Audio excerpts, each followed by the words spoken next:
सबसे अधिक त्यागी कौन? विक्रम बेताल की 10वीं कहानी। वीरवर नाम का एक राजा मदनपुर नगर में शासन करता था। उसके ही राज्य में हिरण्यदत्त नाम का एक व्यापारी था।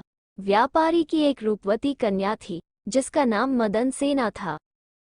उसी नगर में धर्मदत्त नाम का एक और व्यापारी रहता था जिसके पुत्र का नाम सोमदत्त था। एक दिन सोमदत्त अपने मित्रों के साथ नगर के बाग में विचरण कर रहा था। उसी समय मदनसेना अपनी सखियों के साथ बाग में आई। मदनसेना का रूप देखकर सोमदत्त उस पर मोहित हो गया। घर वापस जाने के बाद भी वो उसके बारे में सोचता रहा। उसे सारी रात नींद नहीं आई। अगले दिन वो फिर बाग में पहुंचा। बाग में मदनसेना अकेली बैठी हुई थी।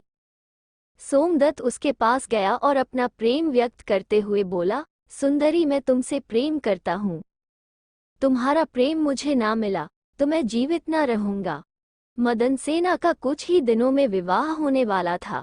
उसने सोमदत्त को अपने विवाह के बारे में बताते हुए कहा, 5 दिन बाद मेरा विवाह होने वाला है। मैं तुम्हारा प्रेम स्वीकार नहीं कर सकती। इस पर सोमदत्त ने उत्तर दिया, यदि तुमने मेरा प्रेम स्वीकार नहीं किया तो मैं अपने प्राण त्याग दूंगा।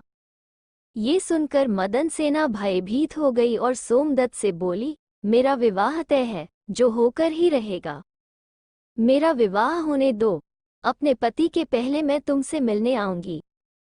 सोमदत्त मान गया और अपने घर लौट गया।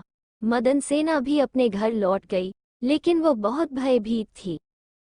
5 दिन पश्चात उसका विवाह हो गया और वो अपने पति के घर चली गई। पति से जब उसकी भेंट हुई तो वो बहुत उदास थी। पति ने कारण पूछा तो उसने सारा वृतांत सुना दिया। सारी बात जानकर पति ने सोचा कि जब मदनसेना ने वचन दिया है तो वो सोमदत्त से मिलने जाएगी ही। उसे रोकने का कोई औचित्य नहीं। इसलिए उसने मदनसेना को सोमदत्त के पास जाने की अनुमति दे दी। मदनसेना सुंदर वस्त्र और आभूषण पहनकर और श्रृंगार करके सोमदत्त से मिलने चल पड़ी। रास्ते में उसका सामना एक चोर से हुआ। चोर उसे देखकर उस पर आसक्त हो गया। उसने मदनसेना का आंचल पकड़ लिया। मदनसेना उससे निवेदन करते हुए बोली, मुझे छोड़ दो, चाहो तो मेरे सारे गहने ले लो। चोर ने उससे कहा कि वो उस पर मोहित है, उससे प्रेम करने लगा है। मदनसेना ने उसे सारी स्थिति बता दी और बोली, अभी मेरा सोमदत्त से मिलने जाना आवश्यक है। उससे मिलकर मैं तुम्हारे पास आऊंगी। चोर ने उसे जाने दिया। मदनसेना सोमदत्त के पास चली गई। सोमदत्त उसे देखकर बहुत खुश हुआ। वो ये बात जानने के लिए उत्सुक था कि वो अपने पति से बचकर उससे मिलने कैसे आ पाई।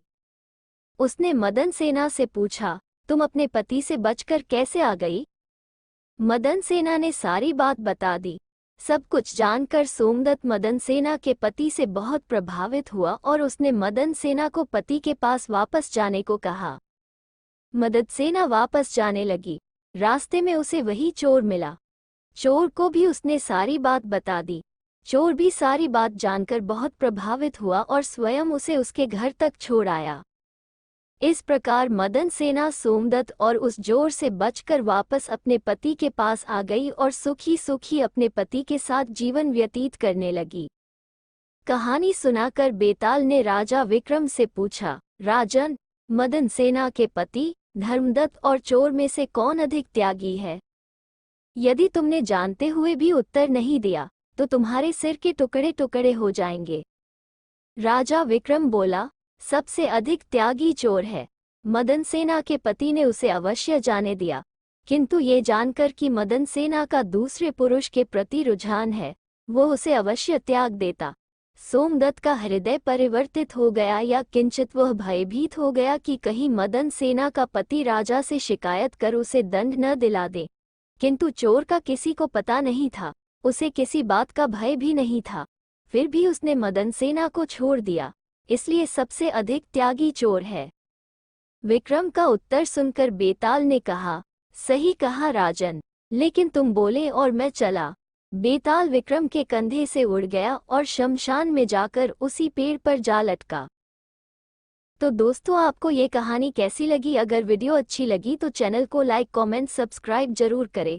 धन्यवाद।